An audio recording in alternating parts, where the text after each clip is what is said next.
क्या फरवरी 2021 और खास तौर पे तहरीक अदम एतमाद के वक्त एस्टैब्लिशमेंट न्यूट्रल थी, जैसे कि साबिक army chief general retired Qamar Javed Bajwa ने दावा किया था, या उस वक्त भी सियासी मामलात और जोड़ तोड़ में साबिक आर्मी चीफ मुतरक किरदार अदा कर रहे थे? काफी के सीनियर रहनुमा मोनिस इलाही के एक दावे ने पाकिस्तान तहरीक इंसाफ के साजिशी बयानिए और एस्टैब्लिशमेंट के गैर सियासी होने के दावों पर कई सवालात खड़े कर दिए हैं। मोनिस इलाही ने कल महर बुखारी के प्रोग्राम में यह दावा किया कि तहरीक अदम एतमाद के वक्त जनरल बाजवा ने उनसे कहा कि आप इस मामले में तहरीक इंसाफ का साथ दें, जिसके बाद काफ लीग ने तहरीक इंसाफ कोर्ट का फैसला किया। मोनिस इलाही का यह दावा बहुत अहम है, क्योंकि अगर यह बात दुरुस्त है तो इससे दो बातें साबित होती हैं। पहली यह कि तहरीक अदम एतमाद के वक्त एस्टैब्लिशमेंट गैर जानिबदार या गैर सियासी नहीं थी, और दूसरी है कि उस वक्त भी जनरल बाजवा इमरान खान के खिलाफ नहीं बल्कि इत्तेहादी जमात को पाकिस्तान तहरीक इंसाफ का साथ देने का कह रहे थे, जबकि पाकिस्तान तहरीक इंसाफ का यह इल्जाम है कि उस वक्त एस्टैब्लिशमेंट ने पाकिस्तान तहरीक इंसाफ के खिलाफ साजिश की और तहरीक अदम एतमाद ने ऑपोजिशन की सहूलतकारी का किरदार अदा किया। इसलिए सवाल यह है कि इस मामले पर किसका मौकिफ दुरुस्त है, इमरान खान का, जो जनरल बाजवा को हुकूमत जाने का जिम्मेदार करार देते हैं, या उनके इत्तेहादी मोनिस इलाही का, जिन्होंने दावा किया है कि तहरीक अदम एतमाद के वक्त भी जनरल बाजवा पाकिस्तान तहरीक इंसाफ का साथ देना चाहते थे? अगर इस मामले पे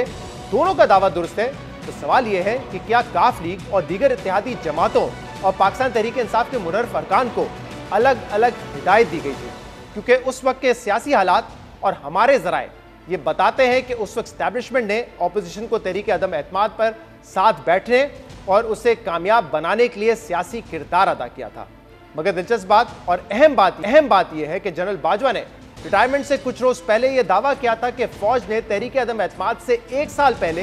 यानी फरवरी 2021 में गैर सियासी रहने का फैसला कर दिया था। हमारी फौज जो दिन रात कौम की खिदमत में मसरूफ रहती है, गाए बगाए तनकीद का निशाना बनती है। मेरे नज़दीक इसकी बड़ी वजह 70 साल से फौज की मुख्तलिफ सूरतों में सियासत में मुदाखलत है, जो कि गैर आइनी है। इसलिए पिछले साल फरवरी में फौज ने बड़ी सोच और विचार के बाद फैसला किया कि आइंदा फौज किसी सियासी मामले में मुदाखलत नहीं करेगी। मैं आपको यकीन दिलाता हूं कि हम इस पर सख्ती से कारबंद हैं और आइंदा भी रहेंगे। मोनिस इलाही कहते हैं कि जनरल बाजवा ने उन्हें पाकिस्तान तहरीक इंसाफ की हिमायत का कहा था, तो क्या एस्टैब्लिशमेंट वाकई उस वक्त गैर जानिबदार, गैर सियासी और मुकम्मल तौर पर न्यूट्रल थे, या उस वक्त भी एस्टैब्लिशमेंट सियासी जोड़ तोड़ में मुतहरिक थी? ये बात तो वाज़ेह है कि 2018 के इलेक्शन और उससे पहले एस्टैब्लिशमेंट की सियासत में जो मदाखलत थी, जिस तरीके से नवाज शरीफ की नाअहली हुई, नवाज शरीफ और मरियम नवाज को जेल भेजा गया और पाकिस्तान तहरीक इंसाफ के हक में जोड़ तोड़ की गई, तहरीक अदम एतमाद के वक्त उस किस्म की मदाखलत तो नहीं थी। लेकिन क्या यह कहना दुरुस्त होगा कि एस्टैब्लिशमेंट का उस वक्त कोई किरदार नहीं था और एस्टैब्लिशमेंट बिल्कुल गैर सियासी थी? शायद ऐसा भी नहीं है। एस्टैब्लिशमेंट का तहरीक अदम एतमाद के वक्त क्या किरदार था, ये समझने के लिए तहरीक अदम एतमाद पेश करने से पहले पाकिस्तान पीपल्स पार्टी और नून लीग की अहम मीटिंग का बैकग्राउंड अहम है। हम पहले भी अपने प्रोग्राम इस बात का जिक्र कर चुके हैं कि इमरान खान जब वजीर आजम थे, उस वक्त उनके खिलाफ तहरीक अदम एतमाद लाना कभी नून लीग के ऑप्शंस में शामिल ही नहीं था, बल्कि उस वक्त तक नून लीग तहरीक अदम एतमाद की कामयाबी को एस्टैब्लिशमेंट की मदद से मशरूत करार देते हुए कहती थी कि जब तक एस्टैब्लिशमेंट साथ ना दे, तहरीक अदम एतमाद कामयाब नहीं हो सकती है। जबकि 2021 के अवाइल में पीडीएम की सफ़ों में इख्तलाफात भी थे और पीपल्स पार्टी को पीडीएम से बाहर निकाला जा चुका था, और फिर ये दूरियां उस मुलाकात के बाद खत्म हुई जो रवां साल 5 फरवरी को बिलाल भुट्टो जरदारी और आसिफ अली जरदारी की शहबाज शरीफ से जाती उम्रा में हुई थी। नून लीग और पाकिस्तान पीपल्स पार्टी की क़यादत की ये मुलाकात बहुत गैर मामूली थी और अचानक हुई थी, मगर ये मुलाकात क्यों और किसके कहने पर कराई गई थी, ये बहुत अहम सवाल है। नून लीग के एक अहम रहनुमा ने उस हवाले से हमें उस वक्त ये तस्दीक की थी कि ये मुलाकात उस वक्त एस्टैब्लिशमेंट के कहने पर हुई थी। एस्टैब्लिशमेंट की क़यादत ने उस वक्त अपोजिशन को इख्तलाफात भुलाकर साथ बैठने का कहा था और इस खदशे का इजहार किया था कि अगर अपोजिशन साथ ना बैठी तो इमरान खान के मंसूबे और अज़ाइम बहुत खतरनाक हैं। उस मुलाकात की तजवीज़ पर पहले पीपल्स पार्टी ने शिकवा किया कि हम खुद जाती उम्रा कैसे चले जाएं, जबकि नून लीग ने पीपल्स पार्टी को पीडीएम से निकाला है। मगर नून लीगी रहनुमा के मुताबिक एस्टैब्लिशमेंट के इसरार पर पाकिस्तान पीपल्स पार्टी क़यादत को जाती उम्रा जाना पड़ा, और फिर इस मीटिंग में तहरीक अदम एतमाद के ऑप्शंस पर नतीजा खेज बात हुई। और उस मुलाकात के अगले ही रोज बिलाल भुट्टो जरदारी ने इस्लामाबाद की तरफ लॉन्ग मार्च करने का ऐलान भी कर दिया।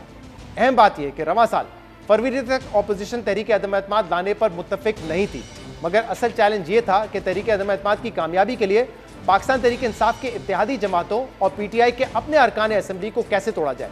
लेकिन ऑपोजिशन की ये मुश्किल भी देखते ही देखते दिनों में आसान हो गई, जब तहरीक अदम एतमाद पर वोटिंग से सिर्फ 20 दिन पहले पाकिस्तान तहरीक इंसाफ के अपने अरकान सिंध हाउस में जमा होना शुरू हो गए। पाकिस्तान तहरीक इंसाफ की सफ़ों में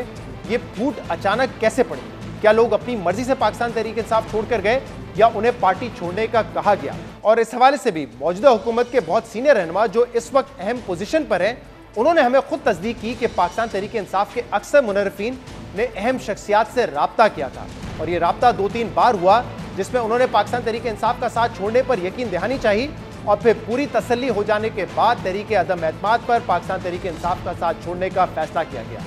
इसलिए मोनिस राय के दावे के बाद सवाल यह है कि क्या एस्टैब्लिशमेंट ने काफ लीग और दीगर इत्तेहादियों और पाकिस्तान तहरीक इंसाफ के दीगर मुनर्रफीन को अलग अलग हिदायत दी थी? क्योंकि उस वक्त भी ये कयास राइयां हो रही थी कि एस्टैब्लिशमेंट की पॉलिसी ये है कि मरकज में तो पीडीएम की हुकूमत आ जाए मगर पंजाब में पीटीआई की हुकूमत कायम रहे, ताकि नून लीग ऑल पावरफुल ना हो जाए, उनकी मरकज में भी हुकूमत हो, उनकी पंजाब में भी हुकूमत।